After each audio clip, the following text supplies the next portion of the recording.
Um, of Mice and Men, Chapter 3. The two friends, George and Lenny, camp out in a forest on their way to a ranch. Lenny asks George to tell him about the rabbits and to remind him about the ranch they have been dreaming of.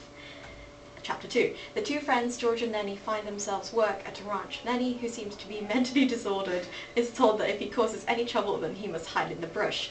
They meet their boss and work colleagues. However, they fall out with Curly, the boss's son, and they gossip about and meet Curly's wife. Carlson shoots Candy's dog against Candy's will because Slim suggested it. Candy's dog gets shot by Carlson, who says she is old and useless even though Candy still adores her. Slim offers him a pup, but Candy declines. George and Lenny share their dream with Candy, who offers to help them buy a ranch in return of the promise that they would let him stay. One of the themes in the book is the portrayal of women. Curly's wife is the only significant character within the book who is left without a name. This portrays the chauvinistic nature of life, nature of life at the ranch. The masculine farm work seems to leave no place for a woman. This also brings to light that if Curly's wife never was on the farm, then Lenny would never have killed her or had been killed himself, therefore giving them the chance to fulfill their dream of owning their own land. Thus, this suggests that women in general are the undoing of man and are a useless distraction. George states this chauvinism perfectly in page 56. Ranch with a bunch of guys on it ain't no place for a girl, especially like her. The American dream. Lenny and George are working on other farms because they want to fulfill their American dream and have a ranch of their own. The whole book is based upon this wish of having money in a place to stay, whereby they aren't always moving around and having to accommodate other people's wants and needs. They seem reluctant to share their dream with other people, but Candy convinces them to help him help them. The quote, "George, how long is it going to be till we get that little place and live on the fat of the land and rabbits?" shows how they've already planned what they want to have in the future. It reveals Lenny's excitement, especially about having their own land whereby they can do whatever they please.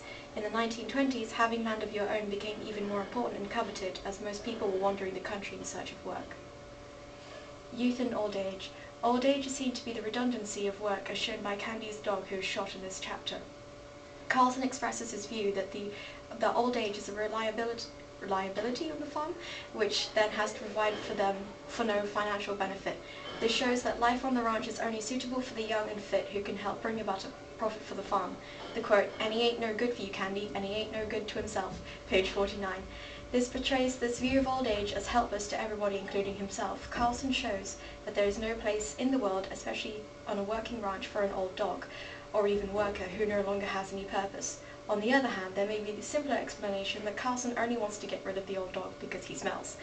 This suggests that he is unsympathetic towards others, but only due to the fact that he wants to maintain the high respect he is already given by the other workers. Violence. Violence plays a large part in this chapter. Curly, a seemingly weak character with a boisterous state of mind, is always looking to influence others through this medium.